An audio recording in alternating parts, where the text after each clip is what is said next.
Hallelujah, praise the lord. దేవుని నామానికి మహిమ కలుగును గాక. మరి దేవుని వాక్యం సెలవిస్తుంది, ప్రియులారా, ఊరకుండుడి, నేనే దేవుడనని తెలుసుకొనుడి.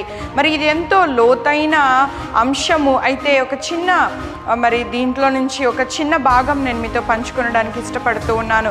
దేవుని వాక్యం సెలవిస్తుంది, ఊరకుండుడి అంటే ఏం చేయాలి? మనం ఖాళీగా ఉండాలా? ఏమీ చేయకుండా ఉండి దేవుడా దేవుడా అనాలా అంటే కాదు. దాని అర్థం అది కాదు. కానీ మన స్వంత మార్గములలో వెళ్ళుట మనము ఆపివేయాలి ప్రియులారా. మన స్వంత ఆలోచనలను అనుసరించి నడుచుకొనుట మనము ఆపివేయాలి ప్రియులారా.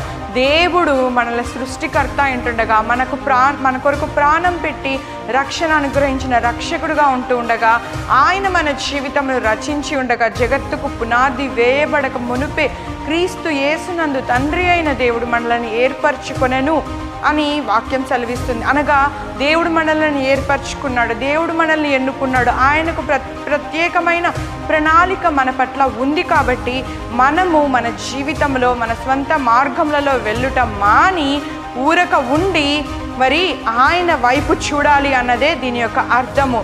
సహజంగా మరి ఊరక ఉండడము అంటే మరి ఏ ఆలోచన లేకుండా ఉండడము అన్న అర్థం కూడా వస్తుంది.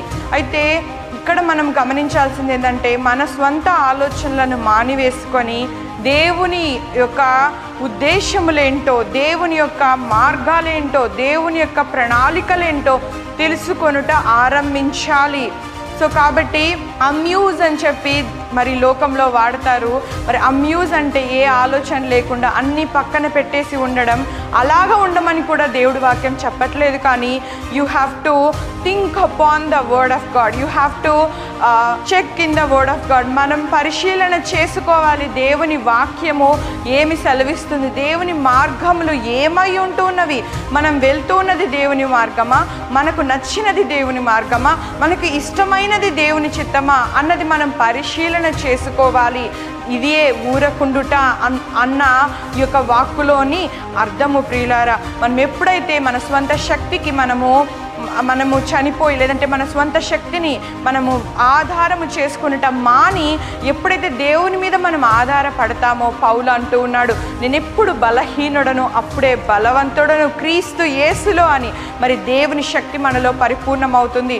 దేవుని యొక్క జ్ఞానము మనలో నింపబడుతుంది. దేవుని యొక్క చిత్తమును గూర్చిన జ్ఞానంతో మనం నింపబడతాము.